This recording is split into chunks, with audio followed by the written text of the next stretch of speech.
voilà mbokk yi kon asalaamaaleykum dellusiwaat nañ ci suñu émission bi nga xamee ne moo di jano bi di émission boo xam ne bi Sénégal gi yëpp wërngal kàpp ci fukki diiwaan yi ak ñeent dañ ko fiy déglu di dem jaar ci synchronisation bi tey nag ñoom gan goo xam ne gii miin nañ ko ci média yi ndax daanaka sax mën naa wax ne ñoo bokk métier ndax mu di Pape Mahawa Diouf ñu xam ko mu bokk ci politique APR bokk ci membre yi waaye itam bokk ci ñi nga xamee ne ñoo yore mën naa wax ne majorité présidentielle bi li aju ci wàllu communication bi li leen di li koy lëkkale di ko coordonné moom lañ ko dénk mu nekk itam secrétaire général bu LAS dem ci wàllu aéroport bi li nga xam ne ñu ngi ci exploité ci biir ak doxalin yi foofu tam ñu tabb la foofu le Pape Mahawa Diouf ñu ngi lay nuyu. maa ngi lay fay El Hadj Maodo di nuyu sa auditeurs yëpp ci Sénégal ak ci àddina bi yëpp di la gërëm di la sant ci invitation bi tey ñaan yàlla sunu waxtaan comme ni ma ko faral di dégg ñi fi jaar yëpp mu doon waxtaanu njëriñ pour ñi koy déglu. Sénégal yëpp jariñu ci. Sénégal yëpp jëriñu ci incha allahu rabbi. Pape Mahawa fu réew mi toll Sénégal. réew mi.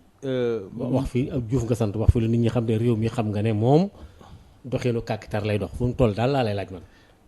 réew mi gannaaw bi nga xamee ne président Macky Sall gagné na élection yi en 2012 ñu dénk ko ci juróom-ñaari at. bi mu delluwaatee ci sénégalais yi. ci at bii ñu nekk juróom benn weer ci ginnaaw rek laajaat nañ sénégalais yi ñoom seen bopp réew mi fi mu toll. en tout cas ci anam bi ko président Macky Sall yore ci juróom-ñaari at yi seen tontu mooy doy na leen ci téeméer boo jël juróom fukk yi ak juróom-ñett pour ñu joxaat ko confiance pour mu yeggali yéeneem ci Sénégal. ce n'est pas lié à ça pour mu yéene mën nañ la voter alors que firiwul ne forcément dañ la. déedéet dama ne wóolu nañ ko pour mu yeggali yéeneem ci Sénégal pour mu doon loolu ñu naan un pays émergent fii ak 2035. muy réew moo xam ne dina am koom-koom dina am jàmm dina am gàncax te dina doon réew moo xam ne dina ànd ak naataange loolu nag dafa laaj mu jaar ci yoon cheminement boobu nag mooy plan Sénégal émergent te plan Sénégal émergent boobule mi ngi dugg nag ci phase 2 pour ñu fexe. gannaaw ba mbàyyi yoonu yokkute. ça il faut le dire aussi parce que nag Macky moom lam campagne ak li mu indi ça fait 2 ans. yoonu yokkute ak plan Sénégal émergent wuutewul.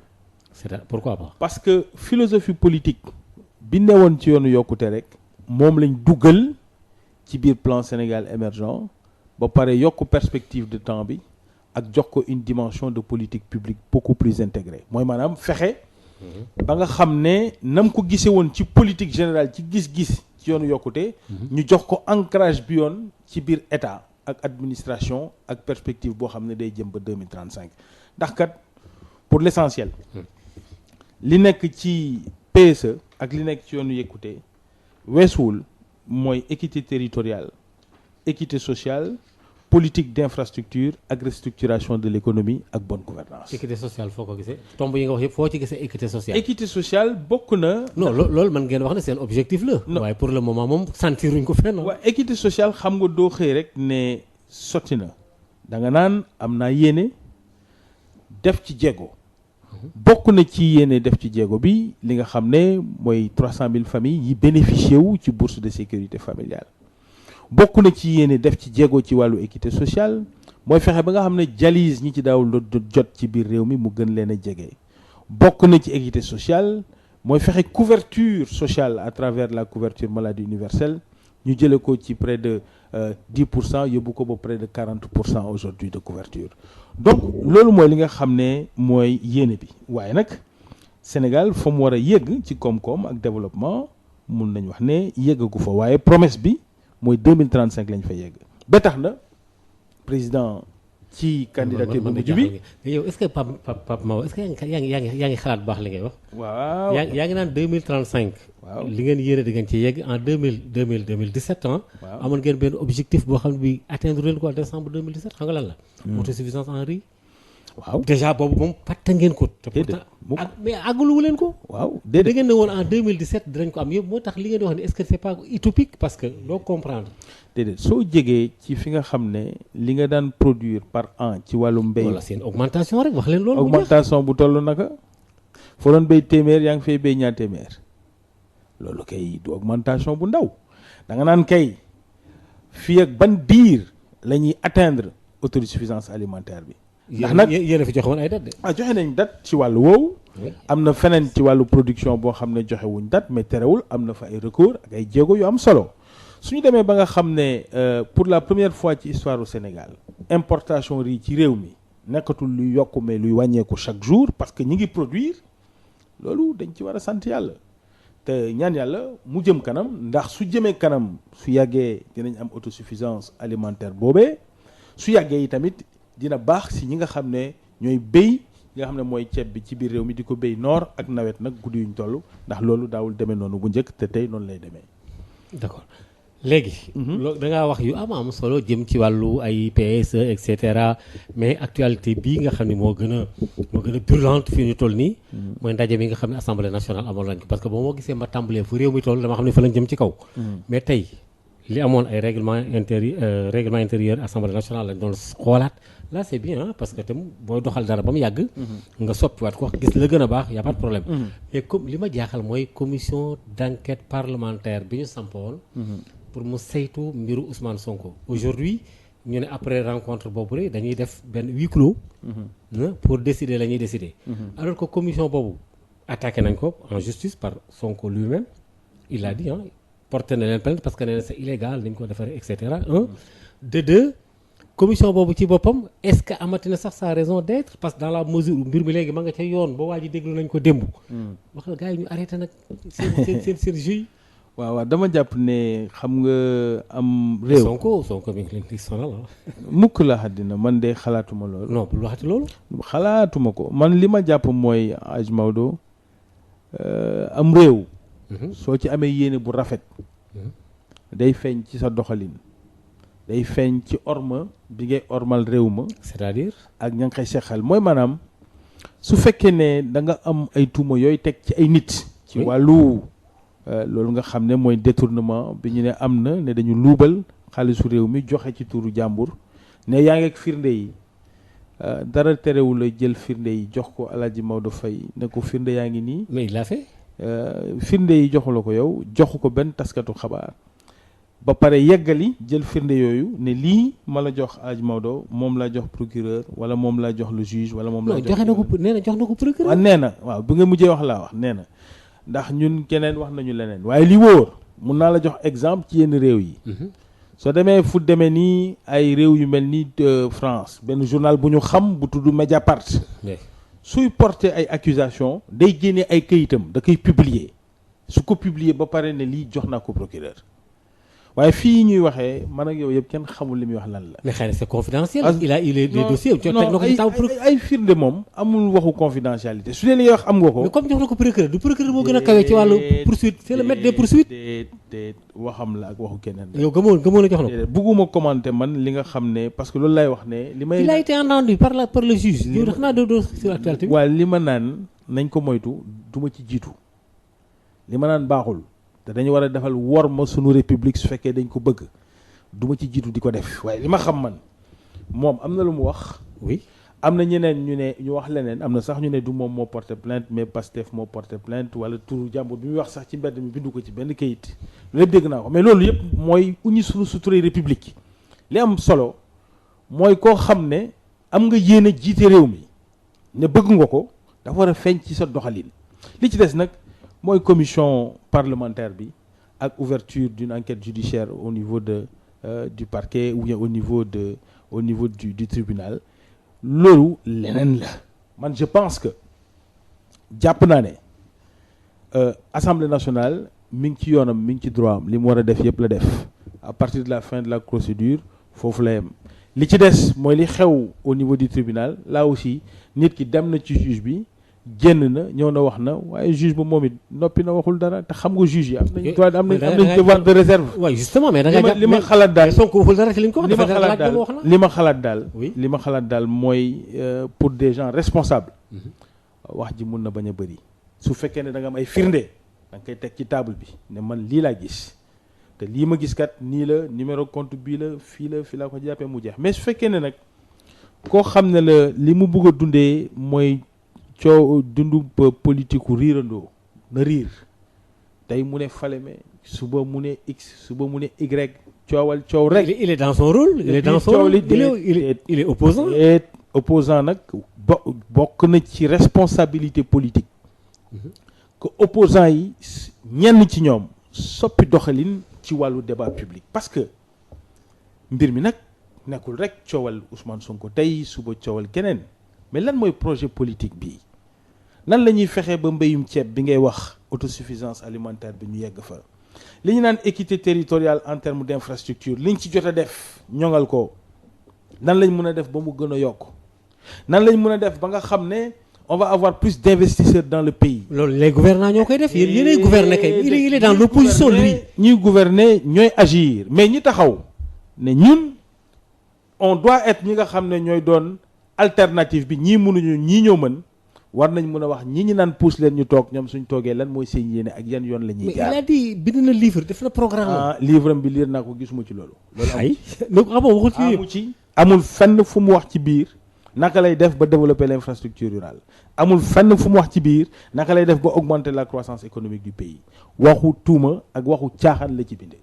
ah bon il n'a pas parlé de l'économie du pays. waxu caaxaan la ci wax waxu ci fulla. mais comment non man mais Pape Mahawa li nga wax ni c'est très grave. mais moo nekk man. mais comment se fait-il que Sonko bind livre te waxu ci économie réew mi. mais loolu mooy caaxaan bi réew ci biir bëri ci réew mi waxu ci dara lu am fulla ay caaxaan yi kese la ci wax benn ci lim ciy wax njëkk mooy il faut que ñu fexe ba nga xam ne la plupart de notre économie muy jóge ci sunu production mais ça veut dire que xamul sax ci réew mi fi mu nekk.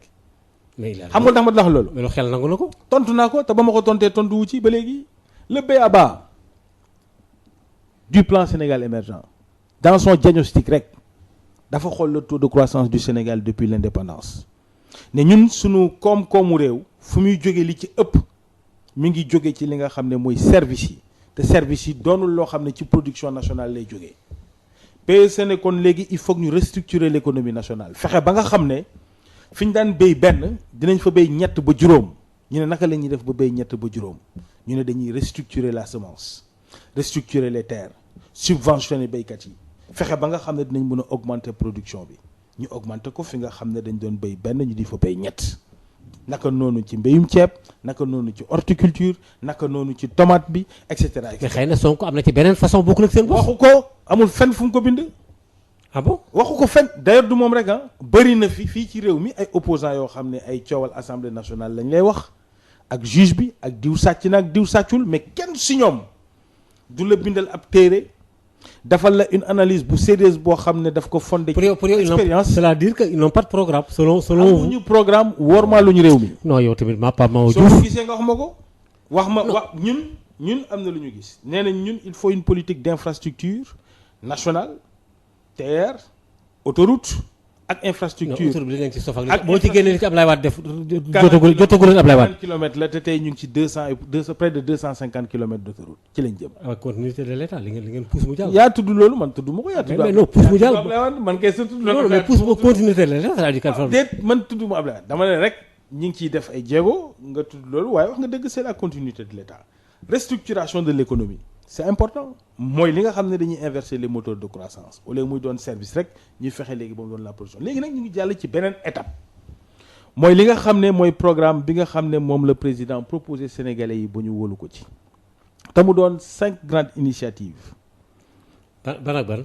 mu doon PSE jeunesse 2035. mais waxoon na fi problème jeunesse il se répète. waaye. dafa njëkk a def fii beneen campagne at yi nu génne ne lii maa ngi ko jagleel ndaw ñi ci wàllu emploi Macky Sall ko fi waxoon. waaw jot na ci def ay jéego. waaw kon nu muy yees kon dafa kon tàngal mais tàngal ceeb la il n'a pas réussi. déedéet l'objectif bu ko fàtte 2035 la cap bi c'est 2035 donc mun nga def une première phase réadapté wu defaat une deuxième phase. mais yéen kan moo leen wax ne 2035 da ngeen fi ne. ah mais attention ñun li ñu yaakaar ñun. mën ngeen poser les jalons ñeneen ñëw jaar feneen ci beneen bët. déedéet. ah bon man dama lay wax man li may liggéey man li ma ne man Pape Mahawa Diouf. gëm naa ne la politique et la vision du président Macky Sall am na ay résultats yoo xam ne ñëpp ci daj seen loxo gis ko soo ko weddee laajal ñi nga xam ne ñooy jëfandikoo rang-rang yi ci réew mi laajal ñi nga xam ne ñooy dund ci mbay mi laajal ñi nga xam ne ñooy utiliser infrastructure yi nga xam ne defar na ko et surtout ñi nga xam ne ñooy observateurs yi ñi nga xam ne gis nañ koom-koomu Sénégal du point de vue macroéconomique. non foofu jéego yi mu def foofu da ngeen fee laaj parce que chiffres yi ngeen joxe woon yëpp bi banque mondiale ñëwee da ko changé waat. 7% ngeen njëkk a wax gars yi wàcc ko ba 6. dama ne dafa am lu mais loolu yàggul c'est loolu. waaw d'accord mais dafa am lu wóor loo xam ne nit naatable wu ko. mooy ban. mooy taux de croissance Sénégal ñu ngi ko fekk 1.7 tey mi ngi minimum 6.8 minimum. ngeen wax si. loolu nag mu doon taux de croissance boo xam ne. FMI ñëw nag 6 xaw ma 5. 7% yi moom. yéen a ko annoncé woon. déedéet Mamadou Lamine Diallo weddi ko. dama ne banque ki ñëw dox ko dëgg. dama ne taux de croissance su Sénégal jéego yi mu def kenn weddiwu ko kenn weddiwul loolu. kenn mënu ko weddi. chiffres yi ngeen joxe kenn weddiwu. c'est exact kenn mus weddi fenn benn institution 7% yi ko fi tuddul. non 7% projection de croissance la te kenn dindiwu ko. li am mooy yoon boobu ñu jël tel que c'était dessiné. loolu naka la mën a nekk. ni ñu ko bindee woon. oui ci plan Sénégal émergent. noonu la nekk di déroulé woo. li ci des mooy il faut maintenir le cap. parce que lii mu la wax noonu jeunesse 2035 dimbali xale yi ñu jot ci xëy à travers la DER financer ay activités yoo xam ne c'est important pour l'économie mais aussi le PSE économie sociale solidaire nga xam ne yaa ngi dégg financement yi nga xam ne commencé nañ ko avec le ministère de l'économie sociale et solidaire dina gën a jëm kanam le PSE société. loolu moom c'est partiel. numérique et inclusive. xam nga société numérique ci àddina bi moteur de croissance li ci ëpp mi ngi jóge Silicon Valley sur le numérique fa la ñuy créer ay jumtukaay yu bees muy développer koom-koom yu bees valeur ajoutée yu bees di am xeetu xëy yu bees yu ciy nekk yoo xam ne suñu tàggatul xale yi ci xeetu xam-xam yooyu ëllëg ci forme économie boobu duñ ci bëgg a bokk. yow 8 ans de pouvoir ngay waxaat yi ngay wax nii. mais développer 8 ans de pouvoir nga xam yëpp mag yi ngay wax yëpp. Macky Sall waxoon na ko fi. déedéet barki Dembo Ndiaye ngeen am tension budgétaire xaw ma trésorerie. développer réew mënu ma leen comprendre bala bi lay mënu. développer réew. oui kenn du ko def ci juróom-ñetti at.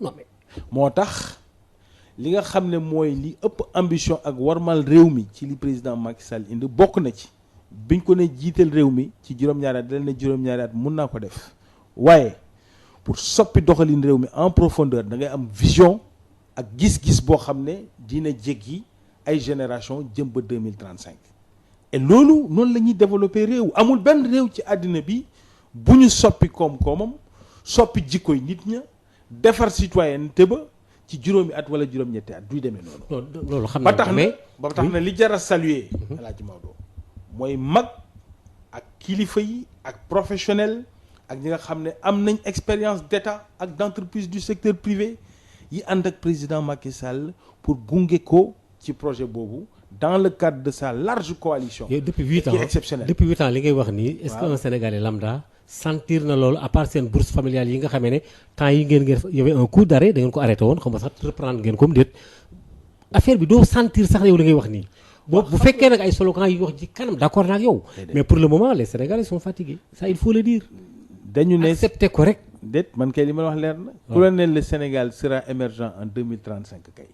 nee na nangul na la ne Sénégal n'est pas encore émergent aujourd'hui. non man waxuma émergence mais situation actuelle. dafa nag rek am na foo xam ne tane na am feneen foo xam ne laaj na ñu def ci ay effort loolu la rek ba tax na surtout li ñu soxla mooy mobilisation pour Sénégal parce que li ma la jógee wax sànq nii du ay slogan rek lorsqu'on te dit le PSE vert nga xam ne dañu bëgg a dundalaat gàncax ci biir Sénégal.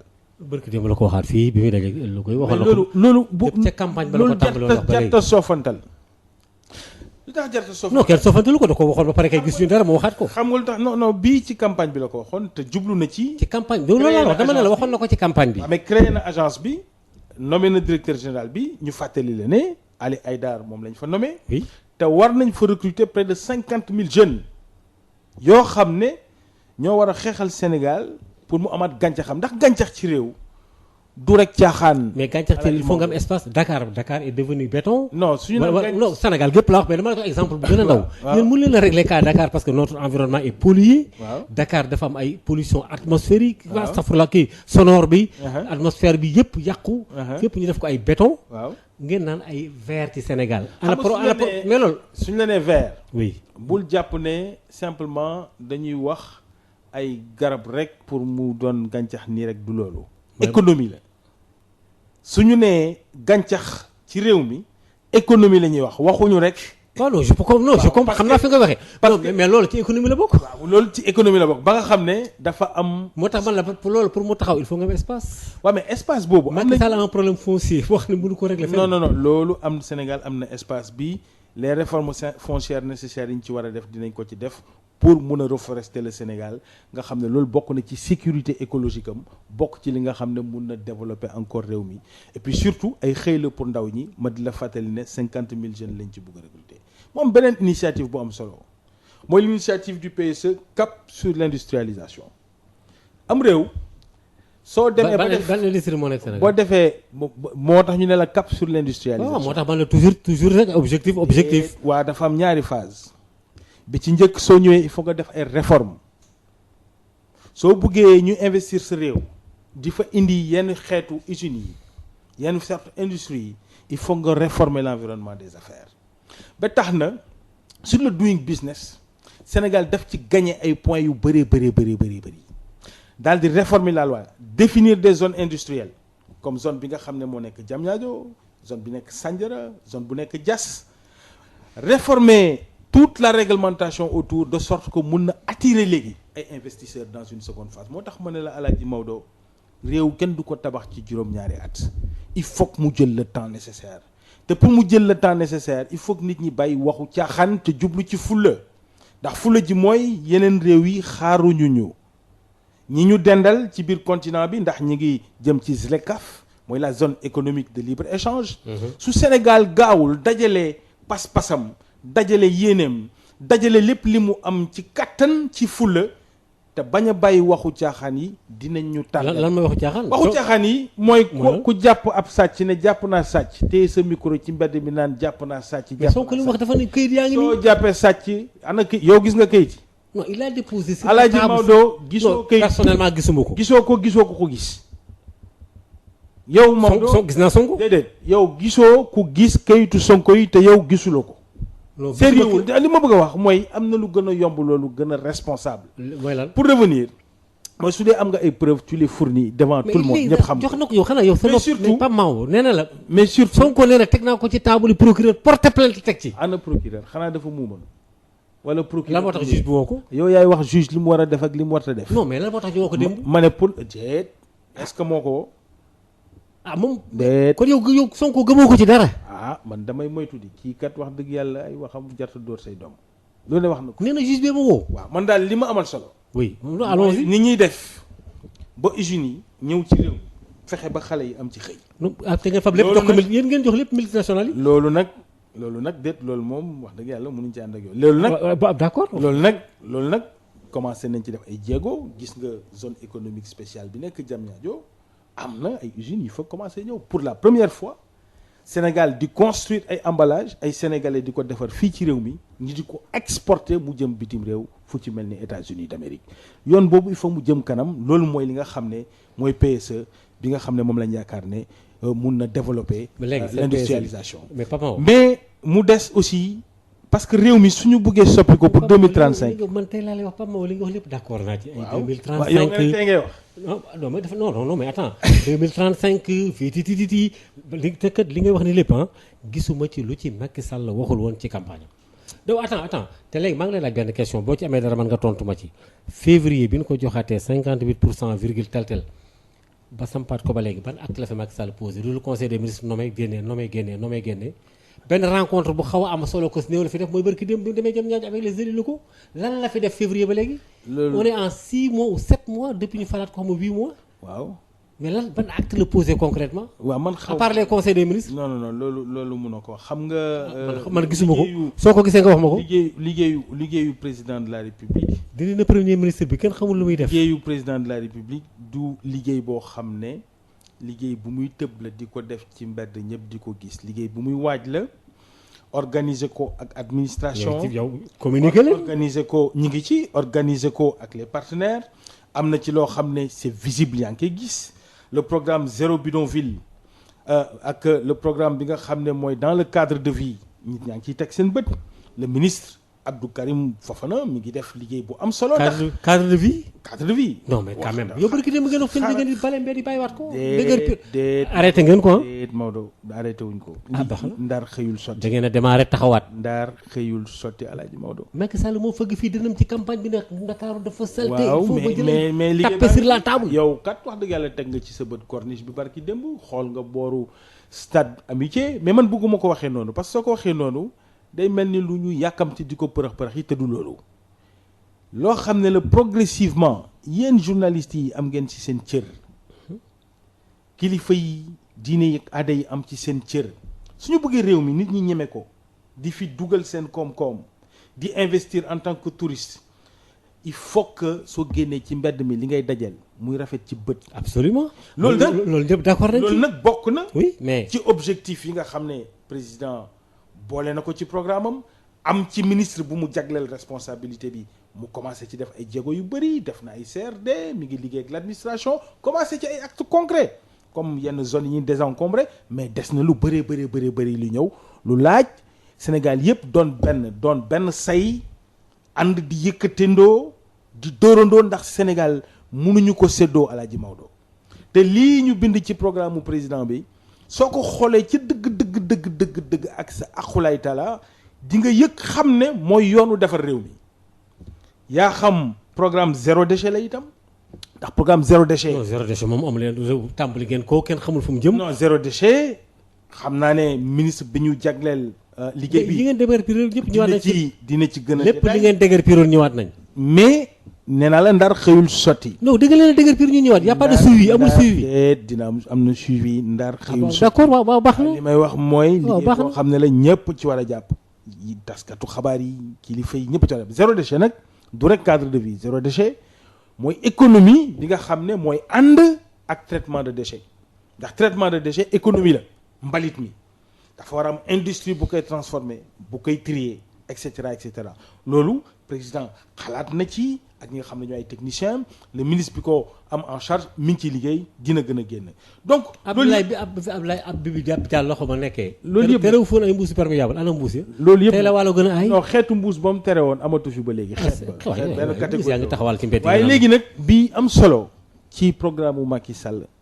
te doonoon li nga xam ne moo doon li gën a ëpp solo ci li nga xam ne mooy première partie li nga xam ne mooy premier mandat mooy tout ce qui est accès universel nga xam eau assainissement nga xam ne li déet assainissement moom bu ci dugg Pape Maw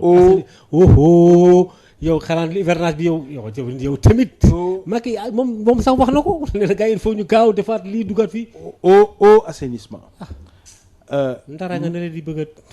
non moom kay Alaaji Maodo li ma la wax la rek. ma jël fu ngeen laal mu metti ba noppi ngeen jégg ko fa demaat di waxaat leneen. ndox mi soo demee laaj ñi dëkk Niodior laaj na jëkk Dionewar ak ñi dëkk ci île yi en Casamance nga xam ne ba Sénégal ba tey robinet mosu fa tujji ñooñu soo waxee ak ñoom dinañ la ne ci wàllu ndox li leen Macky Sall ak régime Benno Bokk Yaakaar defal kenn mosu leen ko defal. Sénégal ñooñu rek fi nekk. déet dama lay jox exemple. ci wàllu ndox nga jël ci wàllu électrification rurale de 1960 ba 2012 xam nga ñaata village lañ fi électrifié woon 2800 ñaari junni ak juróom-ñetti téeméer ak lu ñu mel ci boobu ak 2012 ak sunu jon yàlla tey def nañ fi ñetti junni village yoo xam ne électrifié nañ rythme boobu nag faw ñu accéléré ko. nga jël noonu sur les. loolu dégg naa président di ko wax démb naan waaw dañoo bëgg leeraay gi. waaw ko waxoon na ko juróom-benn ak ci gannaaw. waaw mais def na ci ay jéego te da koy continuer mooy li ma la jox rek ci xayma yi ma la xaymaal. mooy maanaam li ñu def diggante ba Sénégal doone indépendance ba 2012 fuul nañ ko ñaar ci diggante juróom-ñaari at. wax dëgg yàlla ku la jox ndékki su la diggee reer nga war koo mën a gëm nga jël service mobilité collective bi ñuy jël réew mi président Macky Sall mais dëkk bi bus amatu fi kuy xamat gi newoon ci réew mi kenn mënu la ko wax. université yi taux d'absorption bi ñu amoon ci étudiants yi amatuloon. non foofu non yow. non capacité xam nga man Pape Mansour li ma gën a jaaxal ci li nga wax yow point yi ngeen gën a am échec moom ngay wax. électricité ay université Dakar dem dikk am ay problème Dakar dem dikk. waaye yow dañoo est-ce que da ngeen mën a est-ce que maîtriser ngeen kii bi secteur bi non. déet waxuma la ne. secteur transport bi dafa am ay problème bis bu xëyee gaa yi ngi taxaw ci mbedd yi. waxuma la ne Alaaji Maodo li ñuy def lépp mat na sëkk waxuma loolu li ma wax mooy fañ ko jële ak fañ toll. mais c'est normal loolu taxoon ñu fal leen yow tamit. waaw moo tax nag ma ne la suñ ci góorgóorloo continuer nañu def ba jële ko fa mu ne woon indi ko fii dana gën a ñoŋ dana gën a baax. mais de toutes les façons loolu taxoon ñu fal leen même bu ngeen defee benn jéego. seen bëri ñu fal ci yeneen i réew te defuñ lañ war a def. ñun ñu parlons du Sénégal. waaw Sénégal la Sénégal moom xam nga mënu ma joxe beneen exemple li ma mën a wax rek mooy ku def la nga war a def tamit terewul ñu war la mën a ne waa góor wàcc yàqu ci dara li ci des mooy les services sociaux de base. université yi doo ci taxaw de parce que xam nga ni y a un problème y a un problème. services sociaux de base y a des problèmes sax laay wax. ak service sportif yi ak culturel parce que xam nga culture ak sport économie la itam nga xool suñ demee ba wóolu Sénégal tey war fi def les Jeux olympiques de 2022 c'est parce que wóolu nañ infrastructure u Sénégal wóolu nañ le plan Sénégal émergent bi nga xam ne moom la ñuy doxal Sénégal wóolu nañ aussi le programme de développement du Sénégal et de la mégapole bi nga xam ne mooy du mégapole de Dakar en particulier Diamniadio nga xam ne stade olympique bi war nañ ko fa tabax Dakar Arena gis nga ko bu ñu fàtte ne am na dëkk bu jëmm ci Diamniadio boo xam ne 2012 amuloon ci yéene ak gis-gisu njiitu réew mi ak coalition bi mu àndal moo tax mu jëmm lii mooy li nga xam ne mooy yéeneem ci réew mi ci wàllu gis-gis muy 5 accès universels yooyu. 5 initiatives yi. ak les 3 programmes femmes loolu nag su ko waxee. léegi wooy du mbiru slogan. ay nitam ak état bi mi ngi ci nekk sëgg ci 24 heures sur 24 pour jëmmal loolu de façon rapide et intensive pour que sénégalais yi yëg ko ci seen quotidien mais dafa laaj. 4 ans moo leen fi dese sénégalais dinañ ci yegg. 4 ans moo leen fi dese. te li ngay wax nii nekk na loo xam ne lii Sénégal yaa ngi lay dégg. waaw frôlé nga problème université yi frôlé nga problème transport yow gis nga secteur boobu ni mu amee problème je ne parle même pas des accidents état des routes ah côté Matam bi côté boo jëmee boori Bakel. Tambacounda. c'est vrai que am na ay fu ñu nangu leen ko def ngeen ci yoon. ak ay pistes rurales yu xaw a tane mais quand même problème bi état des routes transporteurs yi nee nañ du ñoom dong ñooy indi accident yi.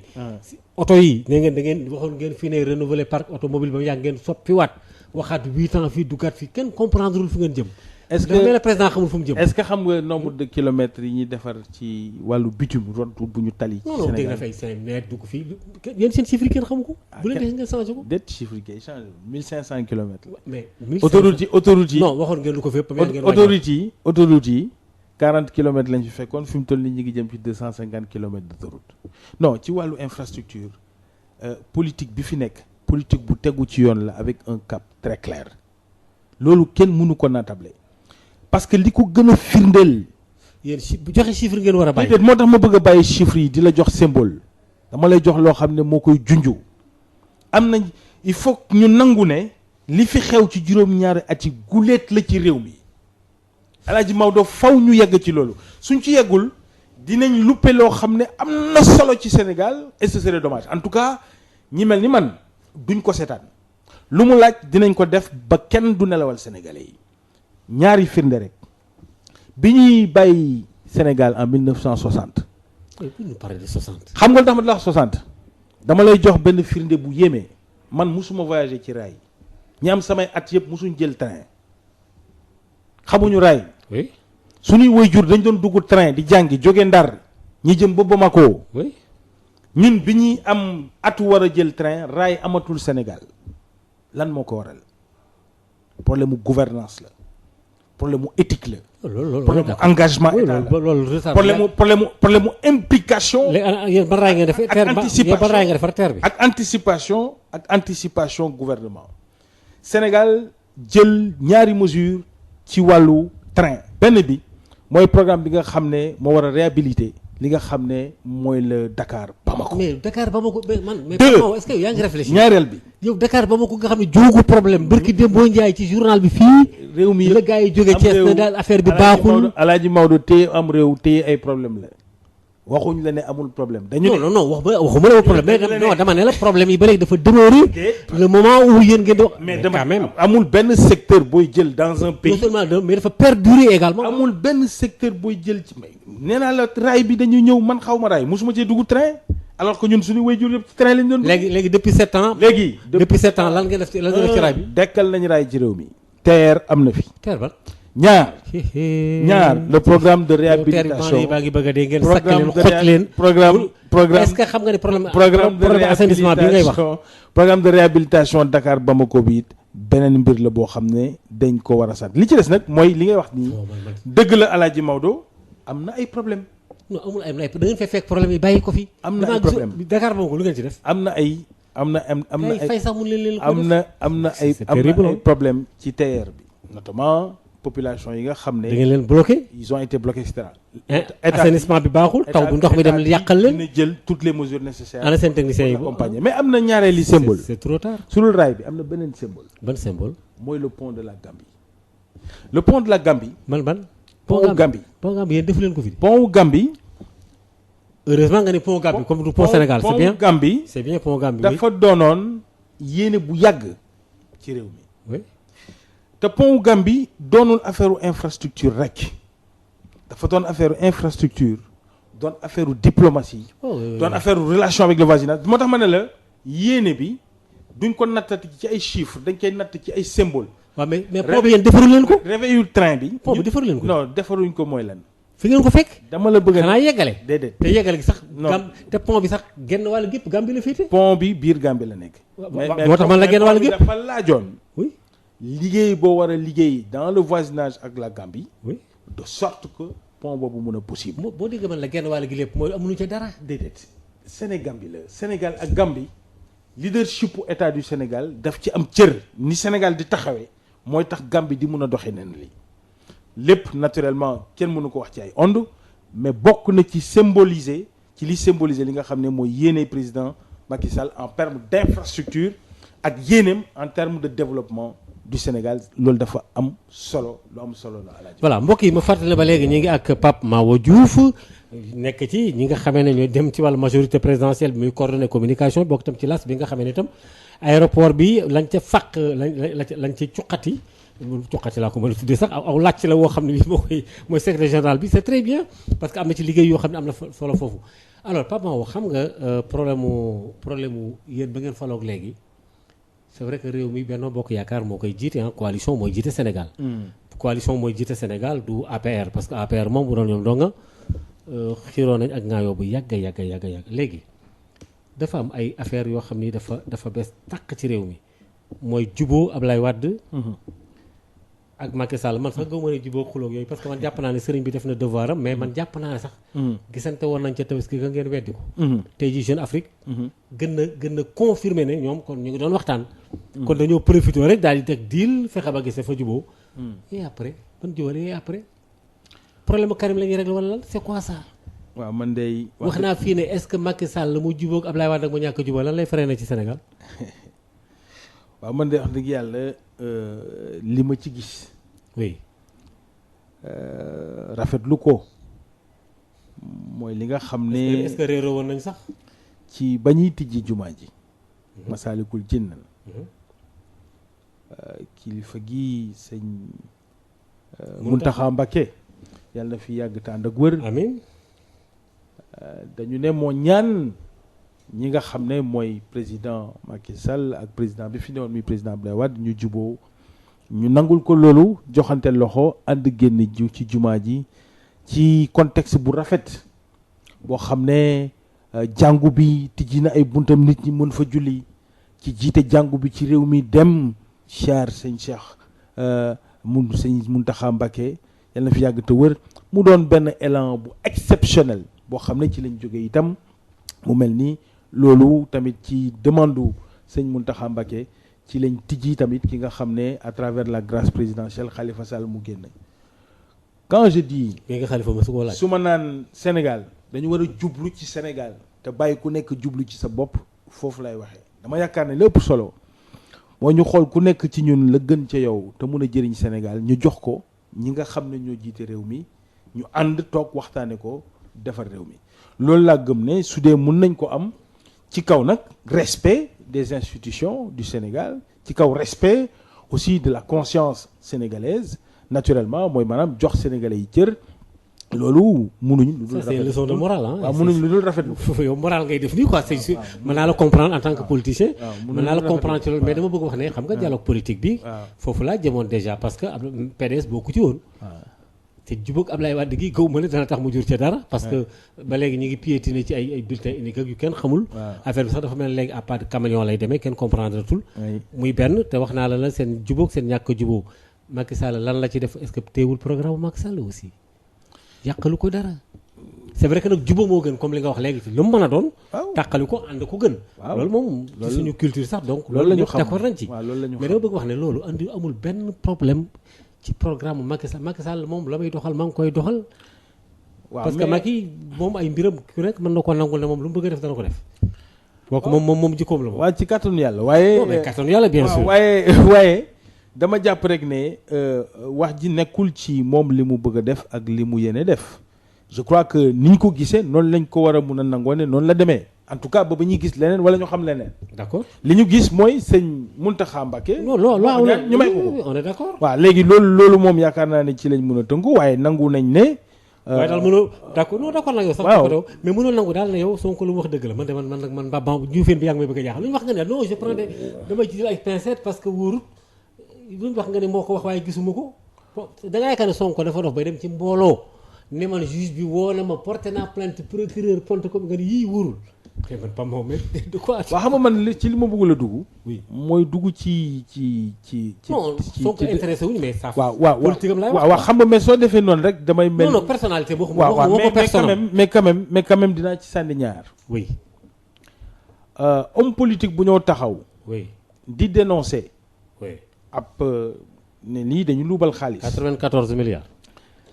fekk yow dafa mel ni ca loolu ñuy wax am nga ci responsabilité commerciale bu avéré boo xam ne weddiwoo ko man après damay xaw a mandu ci sa doxalin waxu moo ne dama lay teg tuuma waaye dinaa xaar ba nga génnee ay firnde wala am ku mat ku génnee firnde yi nga xam ne bokk ngeen gis ko yéen ñaar ma doog ca mën a teg loxo su ne jël naa këyit jox ko procureur mu mawul procureur mun na génn ne jot naa këyit te procureur doomu jàmbur la doon responsable ci réew mi doon fi kilifa. donc su amee lu mu war a wax war na ko mën a wax. naka noonu itam moytu naa itam koo xam ne dem na wax ak kilifa ku demee ni juge boobu. xaw ma ci ban anam xaw ma dañ ko wóolu xaw ma moo fa demal boppam loolu leerul. yow demal boppam lu man da nga bëgg benn bureau juge dugg ci bureau dama ne xaw ma rek xaw ma mooy. mais juge bi mënoo faa dem te wóobu. mais nangul ma sama mandu. waaw d'accord xam nga koo gisalul convocation. oui d'accord wanewul convocation. xëy na la gis naa ba pare nettali la mu wax moom ak kooka te kooka waxul mënoon lu dul déglu ko.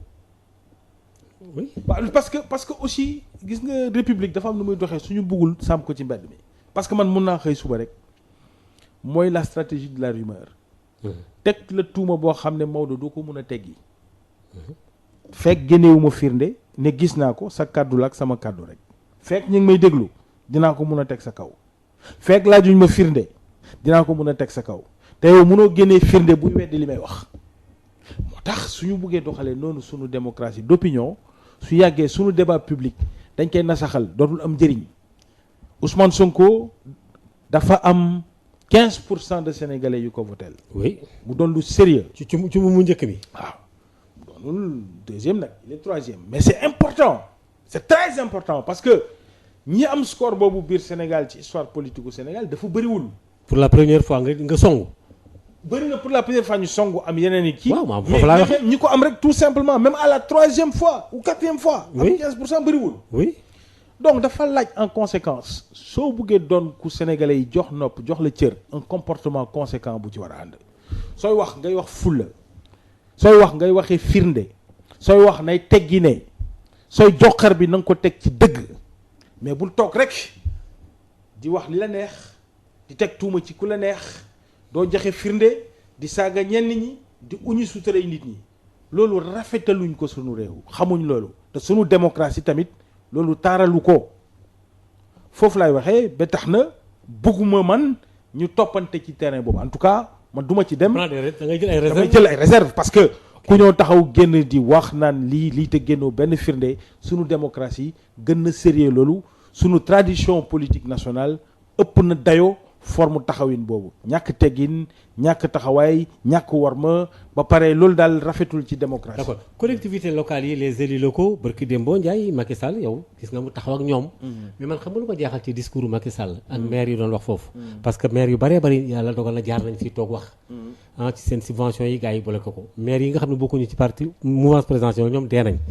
Macky Sall xoj na leen ba avec acte 3 bi ak niñ ko découpé mu yàqal leen lu baree bari te lan leen doon jox ak as néew xaw ma seel lañ ko tuddee xaw ma joxatuñ leen ko benn fond bu leen doon jox ñu gars yi téye ko am na sax loo xam ne demal assemblée nationale ban voté woon ko Macky Sall teg ci tànkam démb nag dégg naa mu naan waaw war ngeen a dimbali état bi ba ci fay courant beeg yooyu sax yenn yi bari ñu yenneeku ko mais les maires ay démembrement la ci état bi mënu leen a tàqale beneen bi ci tegu discours am gisuma ci lenn loo xam ne lii démb bi mu nekkee jam ñaajo wax na ne concrètement lii dinaa ko def demee wala parce que problème foncier bi waxoon na ko ci campagne bi ba léegi mi ngi ko ne di wax mais qu'est-ce qui se passe maire yi jóg nañu ku nekk jóg yaa taxaw na ko oui président nangam ak nangam bëgg nañ ngeen defal nu lii nangam il l'a toujours dit il l'a encore répété à Diamniadio mais quand est-ce que la koy concrétiser léegi maintenant waaw am na ay engagement non mais encore ay engagement très bien il faut président jël pour notamment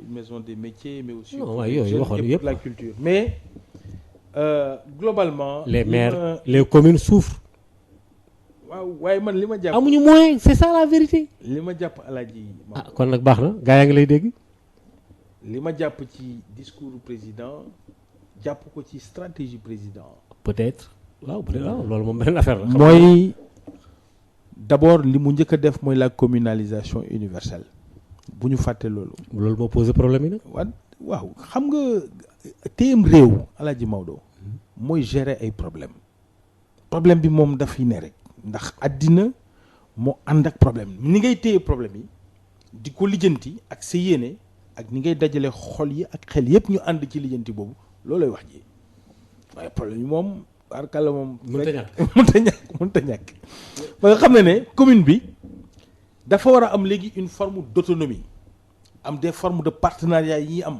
ci seen biir am na ci ay communes exemple su jëlee commune bu demee ni commune Sandiara nga xam ne dafa augmenter ay recettes am de façon considérable ou des partenariats internationaux. mais Taïba Ndiaye peut-être. voilà il y a des communes. ak Alilo tu vois dafa am ay modèles de communes yi ñu war a mun a am léegi des logiques de développement territorial yoo xam ne dinañ mun a effectivement roof loxo état sur certaines activités ndax les communes ces territoires là dafa doon territoire yoo xam ne les administrateurs war nañ mun a am des possibilités des options de partenariat intercommunalité ci seen biir de sorte que dinañ mën a dimbalante di créer de la valeur ajoutée mun a dimbali seen bopp sur l'éducation nationale évidemment sur les compétences transférées l'État aussi war na effectivement li mu war di joxe di ko joxe à chaque fois là il y avait quelques difficultés mais semble-t-il que c'est réglé li ci ëpp nag du waxu Macky Sall wax dëgg yàlla moom doonu ci dara je crois que c'est uniquement les procédures qui sont ça prend du temps parce que depuis toujours mais fondement bi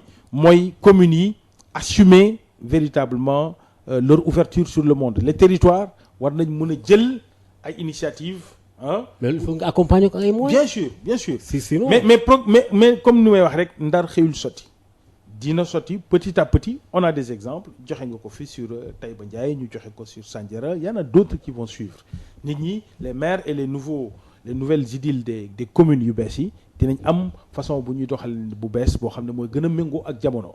nga xam ne dina mën a attirer ay investissement interne. voilà tey suñu gan gi moom Ndioufène la boo xam ne bii moom fexe na ba génn ci rek def na stratégie ay secteur fii fexe ba lu xartu yow communication bi ñu la dénk moom mais am Ndioufène dëgg moom tey moom xam naa ne moom ràccal nga makki ba mais amul problème léegi ban ngay tëjee parce que on est à la fin. waaw xanaa di la gërëm di la sant di woote Sénégal yëpp ñu xam ne àddina moo wëlbatiku moo ubbeeku mooy li ñu woowee mondialisation nag dafa bëri ay risques bi ci njëkk mooy un risque culturel